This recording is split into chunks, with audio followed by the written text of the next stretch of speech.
Hello, everyone, and welcome to the new episode of Entrepreneurship Lab. This is your host, Nevena Bajalats, welcoming you once again to the podcast where we help you grow and scale your business. Today, you are the right place if you're looking to build and scale your brand, because we're going to specifically talk about making the brand and making products that you can scale. And I have a marvelous guest. He has a huge background, but I'm just gonna let him share his story with us. But I'm just gonna say that Dima Zelikman is first of all co-founder and chief marketing officer of Unbound Merino. This is a premium clothing brand. And he launched Unbound Merino, which was very successful crowdfunding campaign. And he's going to share with us a lot of things they done, how he built his business, and how you can also build your brand that can scale. So Dima, welcome to the show. Thank you so much for taking the time and having me here today. I really appreciate it. I hope I pronounced everything well, like the brand name, your name. Yes. So Yeah, you said perfect. my name right. You said my last name right. You said the company name right. So we're off to a good start. Amazing. So I like to start the interview with asking you, have you always been an entrepreneur spirit, or did you work in corporation? You're also very young.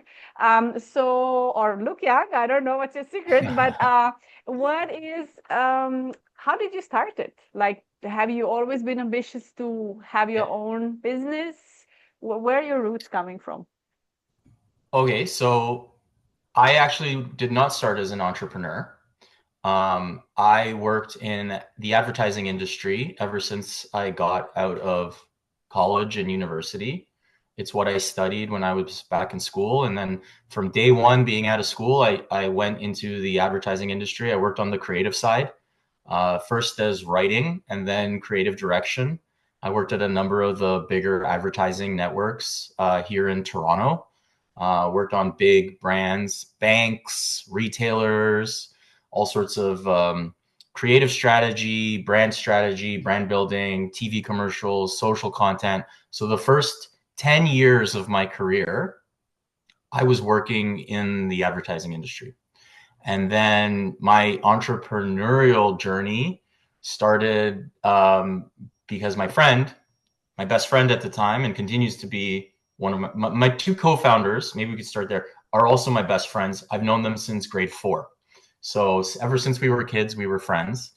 And my one friend, Daniel, asked me to go have lunch with him during, office hours. And he told me about this idea that he had for a clothing business.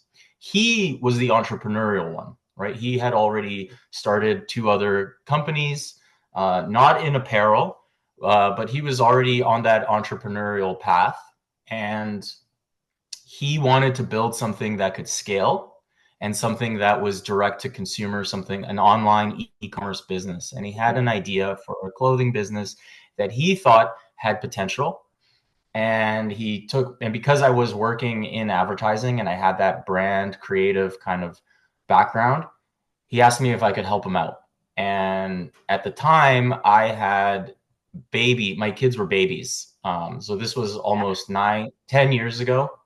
No, this was 10 years ago. And I had 2 young babies. I was working full time in advertising and I wasn't seeing my friends a lot. And the first thing I thought was like, oh, sounds like a great excuse to hang out with my friends. I like it. So, so I was like, yeah, sure, let's do it. And from there, we would meet because I was working full time and they still had full time job. They were still working full time on their other company. Um, we would meet in the morning at 7 a.m. at a cafe near my office, and we would work for like 2 hours. And then I would go to work.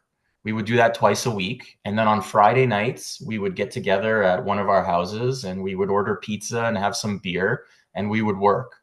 And so for the first year, we did that every single week. We would meet 3 times a week and we would work on the foundational work of starting this thing and getting it off the ground. And all of it was leading towards this crowdfunding campaign. The idea was to build the company and the message and the brand, the offering. All of it was around a crowdfunding campaign because we thought this would be a good way to test, not only to raise some money, but also test if the message and the offer and the idea of the company actually had any legs. So we did that for a full year. We launched our crowdfunding campaign. After 2 months of crowdfunding, we raised about 375,000 US dollars.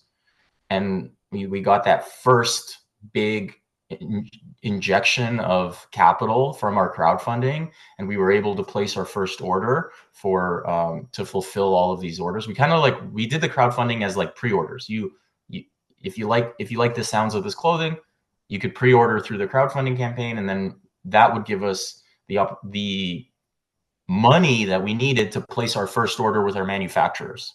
Yes. And that's what launched the business. And after 2 months and raising all that money, we were like, oh, wow, this is legitimate. When people hear about this clothing, they want it. So after the crowdfunding campaign, shortly thereafter, a few months later, we launched our website, unboundmerino.com. And that was basically just a straight adaptation of the crowdfunding campaign, just now turned into a website that we owned. And then we started fulfilling orders right then and there. The second we opened up our website, orders started coming in on day one, and we've been scaling ever since. About 6 months into the website launching, I quit my job. And then my real entrepreneurial journey began. So, up until then I was working, that it's like that story of like, you're working at your full-time job, but when no one's looking, I was like at my desk. No one could see what I was working on. So I was working on the business every chance I could. So Yeah. Now the ex-boss, even if he listens, he cannot do anything. So well, the last boss that I had is a good friend of mine now. So, and he loves our clothing. So I still give him free clothing all the time. So it's no big deal. you're forgiven. So Yeah. I'm just joking. So it's very interesting for me because it seems like even you guys, it's so nice because you all were very busy, but it looks like you were very focused and respected those few hours in a week that you stick to it. And I feel that that first year of just a part-time really helped to put the foundation. Like, did you do some specific testing? What did you work on in that first year? Did you talk about how you're going to brand it? Where is manufactured? Mhm. Like, what kind of things you worked on to just like put everything together? Because I feel you all had different experiences, and together you're like, you know what, we need this strong foundation, otherwise this will fail, which is mostly true in many startups. Yeah. So what was the amazing opportunity of doing it through a crowdfunding campaign is we had to figure out two really important things. The one side was we had to figure out what the product actually was. So half of the preparation was the design work of the product. So my partners, some of they went to China looking for manufacturers. We did a lot of research. We did a lot of testing of competitors. We really tried to figure out, okay, well, we're going to launch with t-shirts, underwear, and socks. The design work, that first foundational design work, okay, what is this product? The second thing that we worked on, and that was mostly my area of focus, was what is this brand? And not just what's the logo, but what's the unique selling proposition? What's the key message? What's our voice? What are we saying to people about this clothing and this solution to their travel that we're offering? And how do we articulate it? And how do we package that all up in a crowdfunding campaign? And what's interesting about a crowdfunding campaign is you're kind of forced to figure out all of that key messaging that goes into this Indiegogo page. And that has a lot of that foundational work that we did in that first year is now still on our website. It's still in the way we talk. It's still anchoring the core promises of our brand DNA. So that was sort of the two areas that we worked on. What's the Yeah. product? What's the key message? And what's the brand? When we started, it was just an idea. We didn't even have a name for the company, right? So what's the name of the company? Like, what are we Yeah. calling this thing? What are we Yeah. saying to people? Yes. That was a year of work. Yes. And I agree with what you said. Like, none of that would have been, we were really efficient because we committed to meeting regularly. And every time we would meet, we had an area of focus that we would work on collaboratively, but then we would leave with homework that we would be accountable for. Mm-hmm. And that is an advantage to anyone starting out, is if you're doing it with others, you're accountable to them. Yeah. And even now, as the company has scaled tremendously, we have a lot of people working within the business now.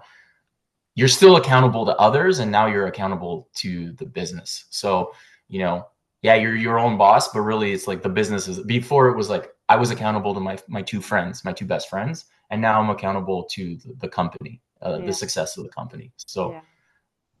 that's the And beginnings. how was it? Did you had sometimes some disagreements? Because it's not easy to, sometimes we're also worried if we get into business with our friends, it's gonna ruin the friendship.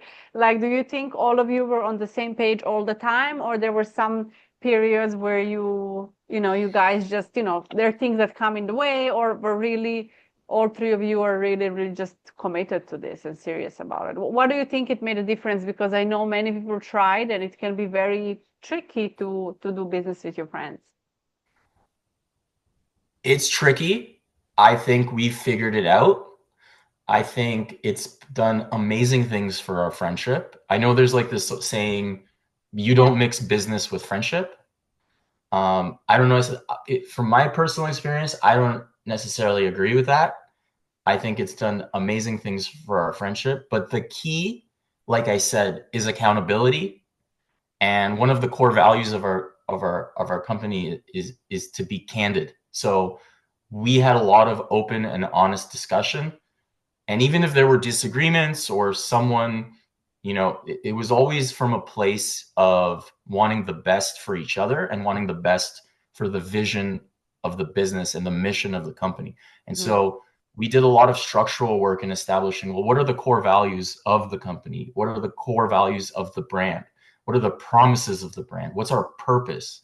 And so we did a lot of alignment there. And now we have this almost like a constitution, if you will, that we're accountable for, that we continue to scale. So I think it can work as long as you're honest with each other, you're open, and everyone is all in. I think a lot of the conflict that maybe could happen in a partnership is when people feel like someone's not accountable, someone's not pulling their weight. We were also fortunate in that between the three of us, we each had complementary skills. Yes. So Daniel, one of the co-founders, he's the entrepreneurial spirit. Andrew, the other co-founder, is very operations focused and systems. He has a real systems approach to things, Mm. which is really necessary for building a company from the ground up. And especially as things get more and more complex, we have 2 warehouses now.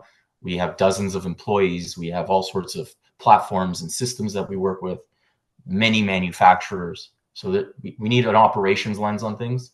And then I was able to sort of because the two of them brought that to the table, I was able to focus on my purpose and my strengths and my kind of creativity, which is sort of the brand building and messaging side of things.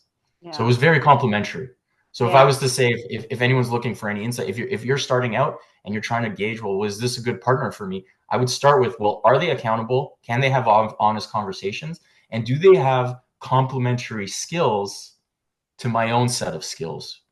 As long as you have those, then I would say that's a good foundation for starting something. Yeah. Thank you. Thank you for that. So I want to dig deep a little bit about your expertise. And I mean, you guys built something very successful in the clothing brand. And there are many like saturated industries out there, but clothing industry is for sure saturated because I hear from a lot of startups being worried, like there is so much competition, and now you are an example where you took something and you found a way to brand it and find that unique selling proposition. So can Mhm. you talk to the listeners who are startups and they're trying to build whatever product they have? How do you find that unique selling proposition? Of course, they don't have to reinvent the wheel. You didn't reinvent the wheel. Uh, was it more marketing? Was it building that brand message? Can you talk a little bit more deeper to that? Because that's such an important point to sell later on and get, because sales fuel the business. I think that's crucial. Yeah. So there's a lot of avenues that lead to a successful business. You could take something that already exists and decide that you're gonna basically create the same product, but the way you're gonna brand it is gonna really appeal to people. So activewear. Activewear exists. You're gonna make activewear. It's not gonna be very different, but your brand is gonna be is the thing that you're gonna figure out better than anyone else. It's just gonna be a great brand, really appealing. The other way is like price and distribution. If we take activewear again, you're going to make activewear, but your distribution and your price point is going to be so advanced that you're going to be able to survive in a very competitive market based on price and distribution. Okay.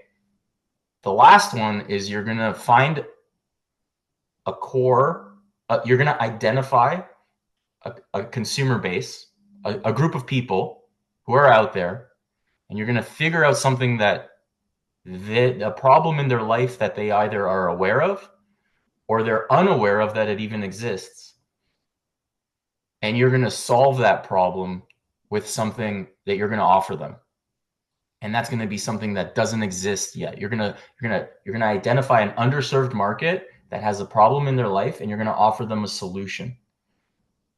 In my opinion, for a startup, the easiest way to get into building something new is the third one, because branding something, you have to be really good at branding to do that.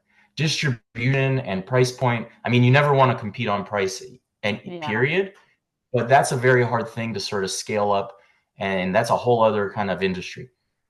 But if you create something that solves a problem in people's life, now you have something that you could actually communicate and test that market, and you have a clear target market and a clear demographic to start targeting and scaling from there. So for us, it was the third one. We identified that luggage is really annoying to travel with. It came from personal experience, really. I love it.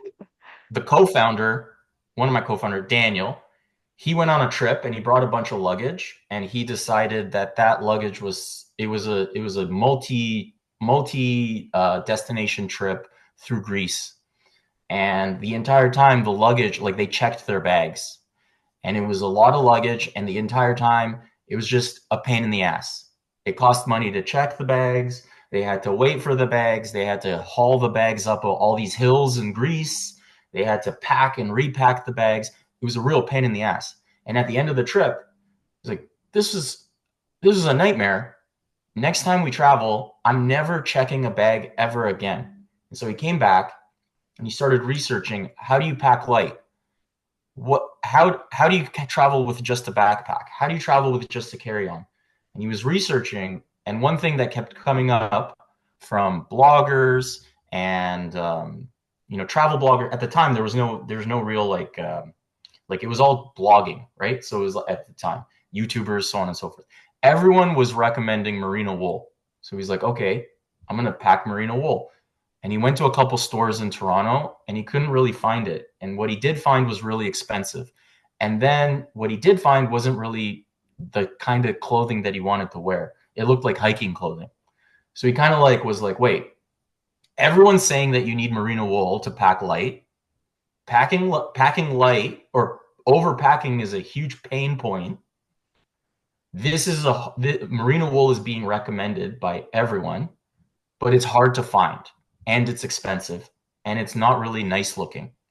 So right then and there was the idea. It's like, we're going to solve this problem with a totally new solution for the target audience, which is travelers. So that's sort of how it began. I love so it. for us, it was that third inroad. If you can find, sometimes it could come from your own life experience, like it came for Daniel, but it could be identifying, like, I mean, you could create a solution for moms, for all sorts of, for people who have young children, for drivers, who knows. But if you find a pain point, if you identify a target audience, you identify a pain point, and you solve it in a novel way, for me, that's the best way to start something.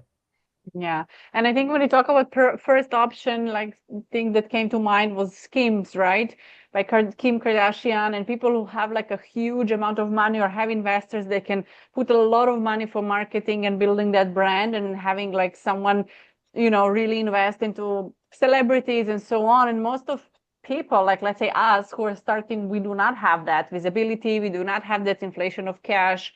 And I really like this because you are very specific about the niche, about people, what they want, and people will spend, like quality t-shirts, quality underwear, what, like a jacket where you're selling and so on. And then people would, like you said, they know they have the essential, it's a good quality, they can wash it, wear it for a long time. And it's a no-brainer. They actually reduce buying a huge amounts of clothes. Yeah, if you have a captive audience already, like Kim Kardashian, then yeah, you can launch a Skims. Yeah. If you don't, if you're not Kim Kardashian, Solve I a would small say that problem. identifying a pain point in an underserved market that has a pain point, to me, is an amazing opportunity for a business.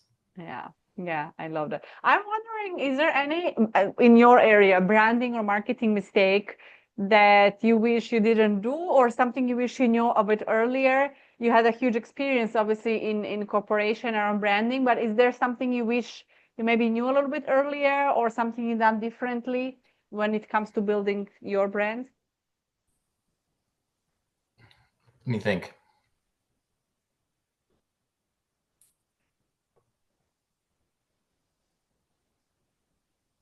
I nothing's really like Yeah, jogging my coming to memory your of mind. something that Yeah, we should have done differently. We've been yeah, really lucky in that we started with the three of us, and yeah, we've been scaling ever since. yeah. Um, I no, just feel I that can't. maybe I don't you, really have an yeah, insight there that's like you should do this differently. yeah. Or do you see something that most of startups or brands are doing wrong or making a mistake when it comes to branding or having the Sure. difficulty to scale? Okay. So that I can't answer Yeah. because after scaling this business to the size that it is, and I'm involved in a lot of entrepreneurial communities here in Toronto. One thing and so I speak with a lot of people who are just starting out. And one thing I've noticed is entrepreneurs who are trying to launch a new brand sometimes focus too much on the brand itself. And they want to make the logo perfect. They need everything to be the box, everything to be like really shiny on the outside. And I understand why that's so appealing, right? Because it's the thing that you're most excited about, and it's your Yeah. baby, and you want it to be perfect. But what I would really stress is what's more important is identifying what your first source of traffic is going to be. Mm. Because if you boil it down to, if you're launching a direct to consumer e-commerce business, if you boil it down to starting, say, a normal store like brick and mortar on the street, right?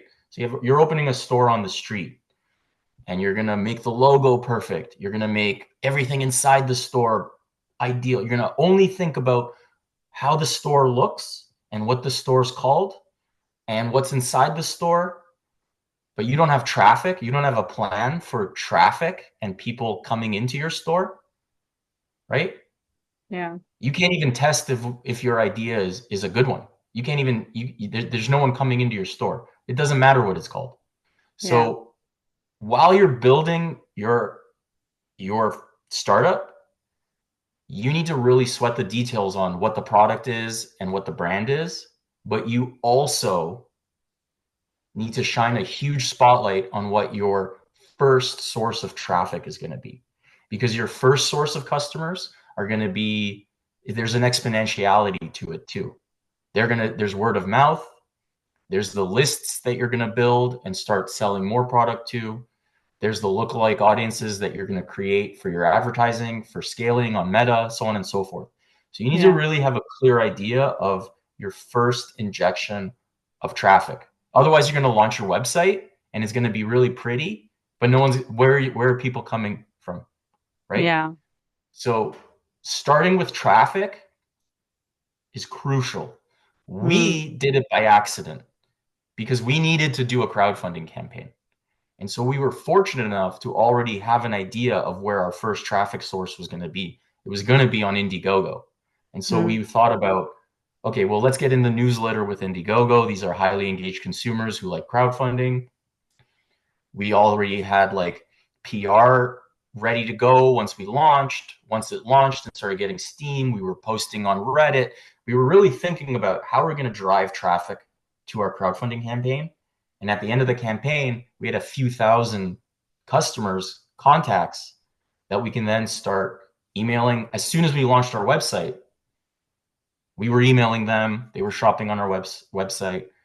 We were doing a lot of advertising, so on and so forth. So I think traffic is crucial. You really have to think about it. Yeah. Who's your ideal customer persona?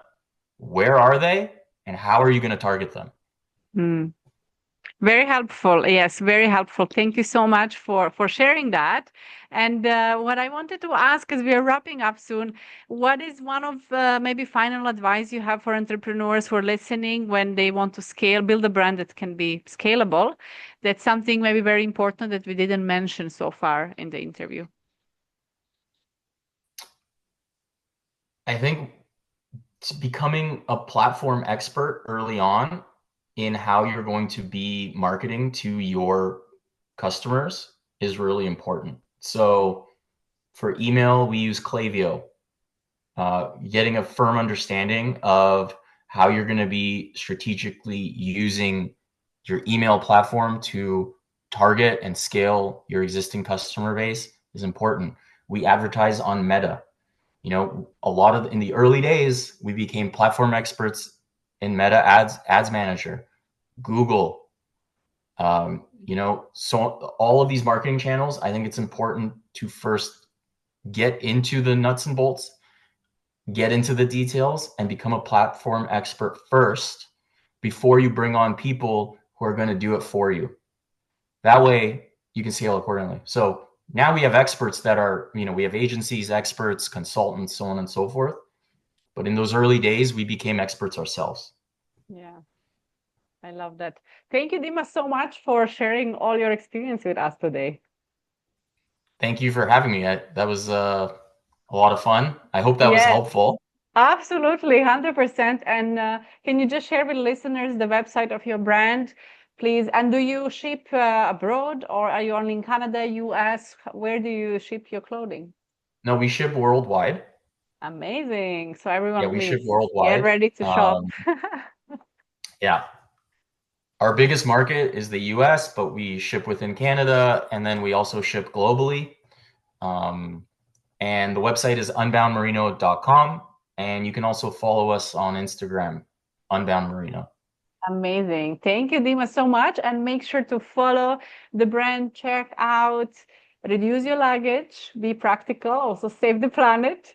And thank you for listening. Make sure to leave us the comments. What would you like to know in the future episodes? What would you like to listen? Leave us some hearts, comments, likes. And as always, I say share with at least one more entrepreneur that can benefit from this episode. Thank you for listening. I see you in the next one.